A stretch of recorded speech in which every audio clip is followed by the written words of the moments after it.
Hello बच्चों, welcome to our channel पुराना maths वाला। तो लास्ट क्लास में आप लोगों ने देखा होगा 33 तक मैंने क्वेश्चंस प्री बोर्ड के आप लोगों को करा दिए थे, जो कि इवनिंग शिफ्ट के बच्चों का है।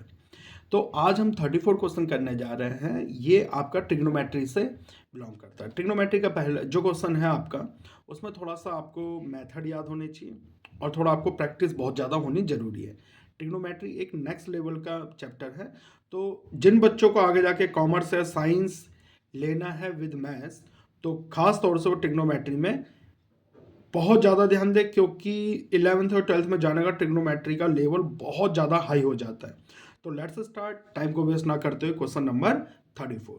तो देखिएगा क्वेश्चन नंबर 34 में आपको दे रखा prove that sine theta plus sec theta whole square plus में cos theta plus cosec square theta का whole square equals to 1 plus में sec theta into cosec theta का होल स्क्वायर। तो आपको ये प्रूफ करना है, एलएचएस को आरएचएस के इक्वल आपको प्रूफ करना है। जैसे कि मैंने आप लोगों को कई बार कह रखा है, ट्रिग्नोमेट्री में जो बच्चे मेरी क्लासेस वगैरह ज्वाइन करते हैं, उसमें हमें बेसिकली करना क्या होता है, जितने भी ये सेक थीटा कॉसेक थीटा होता है, इनको ना आपको इन टर्म ऑफ साइन और कॉस में ओपन करना होता है। साइन और कॉस पहले से दे रखे, इनको नहीं छेड़ना और इनको ओपन करना होता है। हम किसी भी तरीके से कर सकते हैं, पर इस क्वेश्चन में आपको साफ साफ दिख रहा है कि ये बी का काम कर रहा है, जो कि होल स्क्वायर।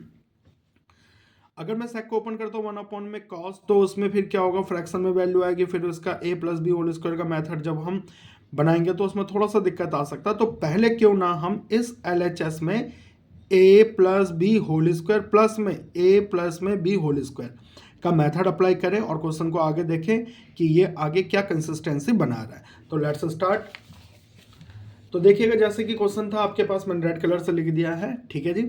अब यहाँ पे एलएचएस में देखिए, साइन थीटा प्लस में सेक थीटा प्लस में कॉस थीटा प्लस में कॉसेक थीटा का होल स्क्वायर।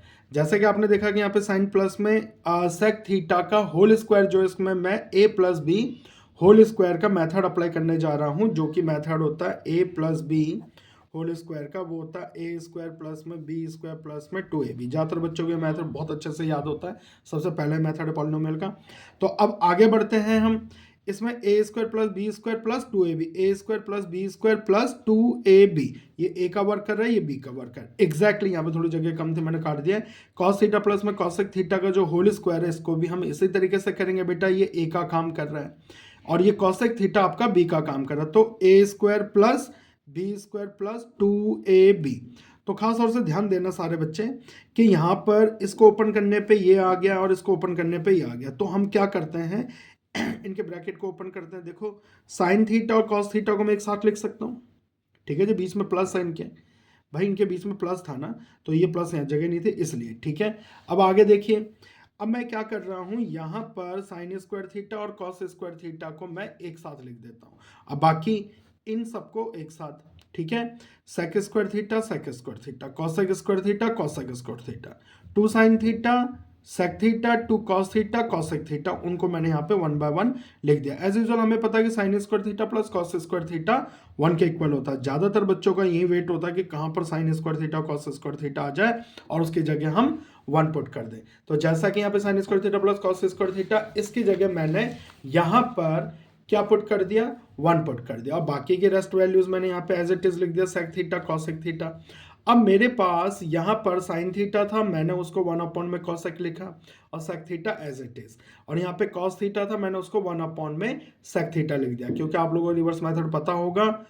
1 अपॉन में कॉसेक साइन थीटा होता है, 1 अपॉन में सेक कॉस थीटा होता है। एज यूजुअल जो वैल्यूज थी वो same, 1 sec square theta cosec square theta as it is, exactly 2। अब जरा देखना, 1 को सेक से मल्टीप्लाई करेंगे सेक अपॉन में कॉस, 1 को कॉसेक से मल्टीप्लाई करेंगे कॉसेक अपॉन में सेक। अब यहाँ पर 1 की जगह 1, सेक स्क्वायर को मैं 1 अपॉन में कॉस कर रहा हूँ, कॉसेक को मैं 1 अपॉन में साइन कर रहा हूँ। अब मैं यहाँ तक आने के बाद ना इस क्वेश्चन में क्या करने जा रहा हूँ, जितने भी ये सेक कॉसेक वगैरह है, इनको इन टर्म ऑफ ओपन करने वाला हूँ साइन और कॉस की। एज यूजुअल जैसे आप लोगों को पता है कि सेक थीटा 1 अपॉन में कॉस थीटा होता है और फिर 1 अपॉन में साइन थीटा आपका कॉसेक कॉसेक कॉसेक थीटा होता है। तो ऐसे ही मैंने सबको ओपन कर दिया। यहाँ पे हम देख सकते हैं सेक थीटा को ओपन करेंगे तो 1 अपॉन में कॉस थीटा, कॉसेक को ओपन करेंगे 1 अपॉन में साइन थीटा, कॉसेक को ओपन करा 1 अपॉन में साइन थीटा, मैंने 2 कॉमन ले लिया यहाँ पे, इस चीज़ का ध्यान रखना। और एग्जैक्टली सेक को ओपन करेंगे 1 अपॉन में कॉस। जरा बच्चे यहाँ पे जरा ध्यान देना, इसमें मैंने क्या किया, इसमें और इस वैल्यू में मैंने 2 को ना कॉमन ले लिया बाहर। अब ये जो सेक बचा है इसकी जगह 1 अपॉन कॉस, कॉस सेक की जगह 1 upon sine, exactly cos sec की जगह 1 अपॉन साइन, सेक की जगह 1 अपॉन कॉस। अब मैं इसका रैशनलाइज करूंगा, इसका रैशनलाइज करता हूं तो आपके पास ये बन रहा है टोटल वैल्यू साइन अपॉन में कॉस। समझ में आ रहा है आप लोगों को? एग्जैक्टली यहां पर आपके पास बन रहा है कॉस अपॉन में साइन। अब हम इस वैल्यूज को, इस इक्वेशन को थोड़ा सॉल्व करेंगे। कॉस और साइन को ओपन करते हैं, सॉरी एलसीएम लेते हैं, तो sine theta into cos theta, या आपके पास sine square theta cos square theta, sine square theta और कॉस स्क्वायर थीटा किसके इक्वल होता है? 1 के इक्वल। तो यहाँ पे sine theta into cos theta. अब थोड़ा बहुत यहाँ तक आने के बाद भी क्वेश्चन आपका होल्ड पे जाएगा, थोड़ा आपको सोचने के बाद इस क्वेश्चन को फिर आगे कंटिन्यू करना है। जैसे कि हमें पता है कि हमें RHS में जो वैल्यू सी है उसके अकॉर्डिंग हमें ओपन करना होता है। थोड़ा सा रेस्ट करने के बाद अब हमें पता लग रहा है कि इन दो वैल्यूज को यहाँ पर हमें ओपन एलसीएम लेके ओपन करना चाहिए। जैसे कि मैंने यहाँ पे क्या करा, कॉस स्क्वायर थीटा और साइन स्क्वायर थीटा का मैंने एलसीएम ले लिया बस इसमें, ठीक है जी। अब मैं यहाँ पे एलसीएम लेता हूँ तो आपके पास एक कंडीशन आती है sine square theta plus cos square theta और cos square theta into sine square theta. LCM तो आता ही होगा आप लोगों को, 10th क्लास के बच्चे हैं तो उनको एलसीएम प्रोसेस तो बेफिक्र होकर आना चाहिए, ठीक है। अब यहाँ पे sine square theta cos square theta पहले की तरह जैसे 1, बहुत अच्छा लगता है sine square theta cos square theta आ जाए और उसकी जगह हम 1 रखें। अब उसके बाद आगे हम बढ़ते हैं। आगे बढ़ने पे हमें क्या दिखता है बेटा, जरा देखो, ये स्क्वायर है, ये भी स्क्वायर है, ठीक है। तो मैं यहाँ पर 1 अपॉन में कॉस स्क्वायर थीटा और साइन स्क्वायर थीटा को cos theta into sine theta का होल स्क्वायर लिख सकता हूँ, ठीक है। अब इसको मैं 1 अपॉन में cos theta into sine theta का भी होल स्क्वायर लिख सकता हूँ। अब आपको पता 1 अपॉन में कॉस क्या होता है, 1 अपॉन में कॉस कॉसेक होता है, और 1 अपॉन में साइन क्या होता है, 1 अपॉन में साइन आपका, सॉरी यहाँ पे कुछ, हाँ जी ठीक है, बिल्कुल ठीक है, 1 अपॉन में कॉस सेक होगा और 1 अपॉन में साइन आपका कॉसेक होगा।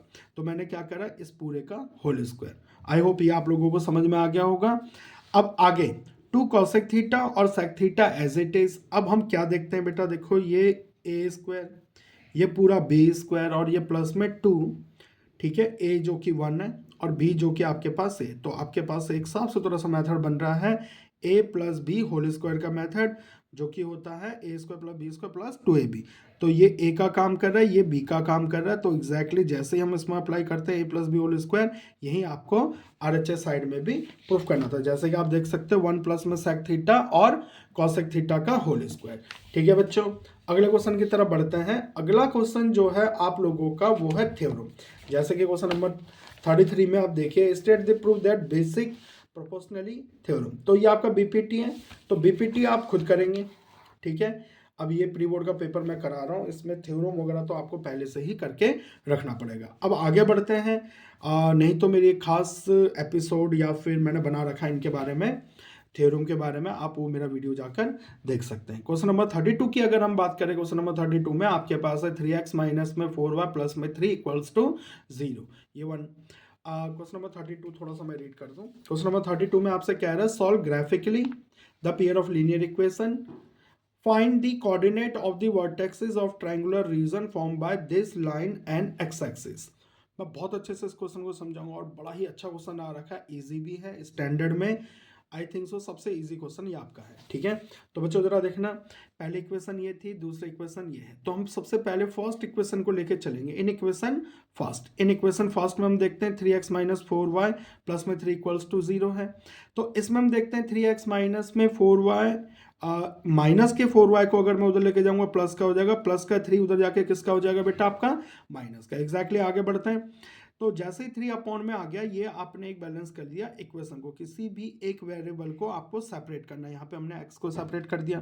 तो हम क्या देखते हैं, यहाँ पे एक बॉक्स बनाना। बॉक्स में किस तरीके से काम कराया था उसके बारे में समझाता हूँ आपको यहाँ पे लिखना है x, यहाँ पे लिखना है y, 3 बॉक्स बनाने A B C जैसे बना रखा है।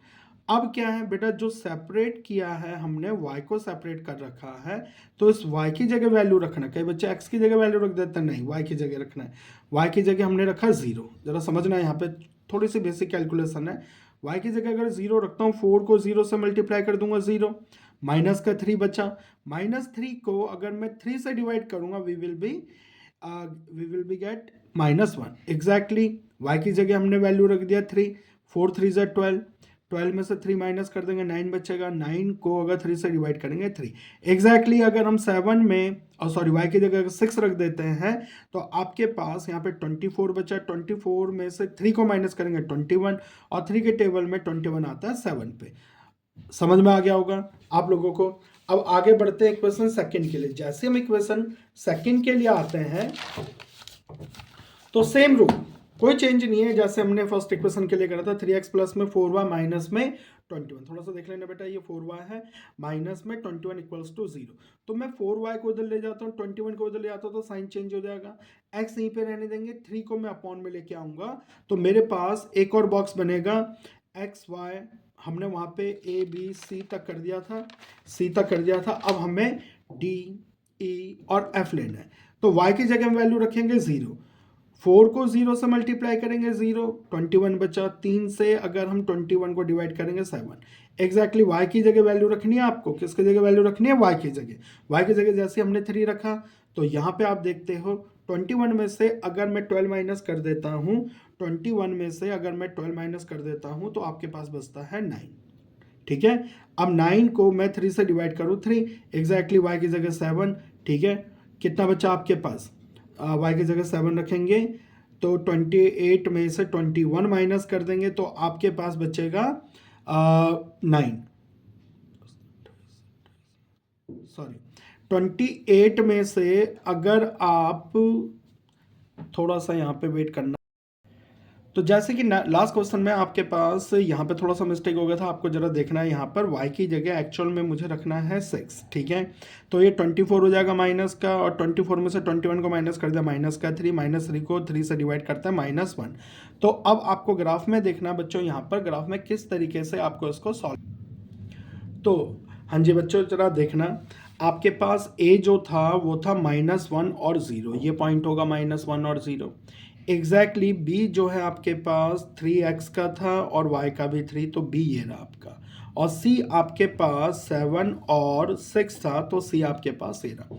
इस लाइन को हमें ड्रॉ करना है और इस इक्वेशन, जो इक्वेशन से ग्राफ बना उस इक्वेशन को यहाँ पे पूरा आपको लिख देना। फर्स्ट इक्वेशन, सेकेंड इक्वेशन में इसी तरीके से d आपके पास 7 और 0 था, ये हो गया आपका। e जो था 3 और 3, b और e के कोऑर्डिनेट सेम थे। एग्जैक्टली लास्ट ऑफ लास्ट आपके पास जो f था वो था -1 और 6। जैसे हम इस लाइन को भी ड्रॉ करते हैं तो ये b पर दोनों इंटरसेक्ट करते हैं, ये वाली लाइन और ये वाली लाइन। बिना भूले बेटा दोनों के इक्वेशन जरूर लिख देना। ये सेकंड इक्वेशन का लाइन है, ये आपके फर्स्ट इक्वेशन की लाइन है, दोनों ने यहाँ पे इंटरसेक्ट करा। देखो यहाँ पे ना दो ट्राइंगल बन रहे हैं, एक तो ट्राइंगल ये बन रहा है जो y एक्सिस पर है, ये y एक्सिस है, इस पे ये ट्राइंगल बन रहा है, और दूसरा ट्राइंगल बन रहा है x एक्सिस पे। अगर मैं इसको थोड़ा शेड करूं तो आप लोगों को दिख जाएगा ये ट्राइंगल है। ठीक है, अब इस ट्राइंगल में आपको कोऑर्डिनेट बताने की, जो x एक्सिस पर जो ट्राइंगल है उसका कोऑर्डिनेट क्या होगा। तो a b d, या फिर a e d भी ले सकते हैं क्योंकि b और e के कोऑर्डिनेट सेम है। तो इनमें कौन कौन से कोऑर्डिनेट है? a है, b है और d है। तो एग्जैक्टली यहाँ पे लिखा हुआ है coordinate of triangle on x axis AED is a जो है -1 एंड 0, a जो है आपके पास -1 एंड 0 हो गया। एग्जैक्टली b जो हुआ आपके पास 3 एंड 3, और इसी तरीके से आप देख सकते हो लास्ट आपके पास d जो है वो है 7 और 0, x का 7 और y का 0, तो वो कोऑर्डिनेट यहाँ पर लिख दिया गया। आई होप ये क्वेश्चन भी आप लोगों को अच्छे से समझ में आ गया होगा। तो नेक्स्ट क्वेश्चन की तरफ बढ़ते हैं बेटा।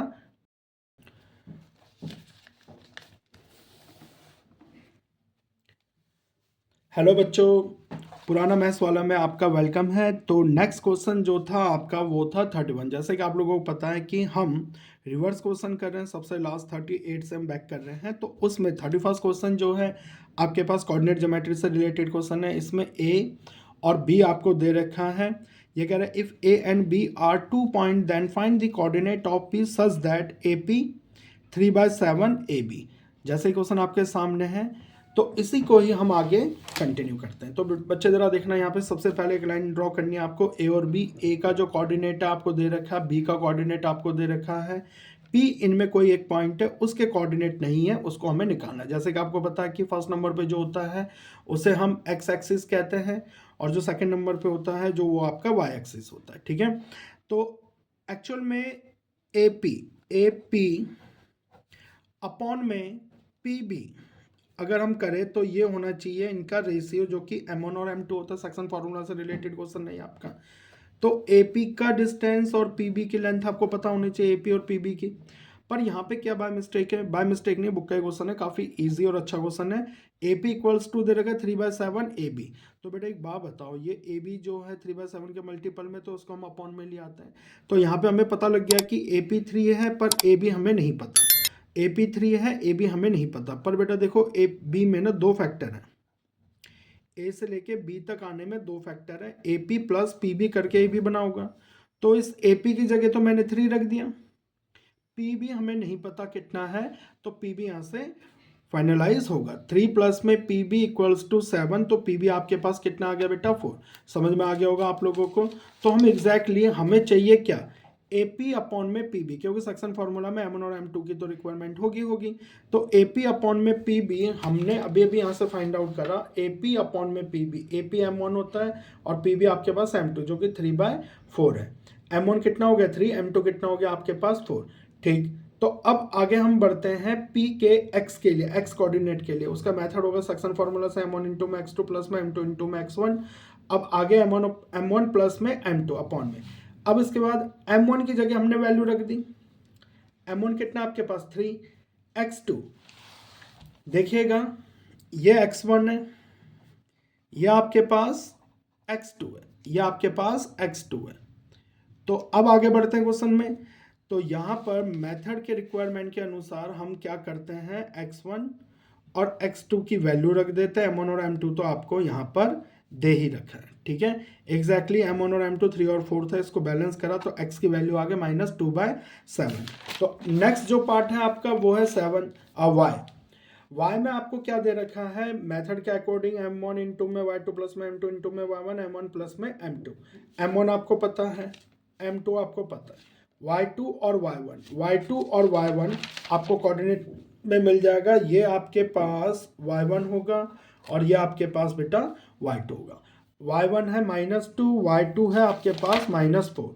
तो -2 y1 और y2 -4, 3 4 जा 12, 4 2 जा 8, 20/7। तो x आपका पहले निकल गया था, y यहाँ पे फाइंड आउट हो गया।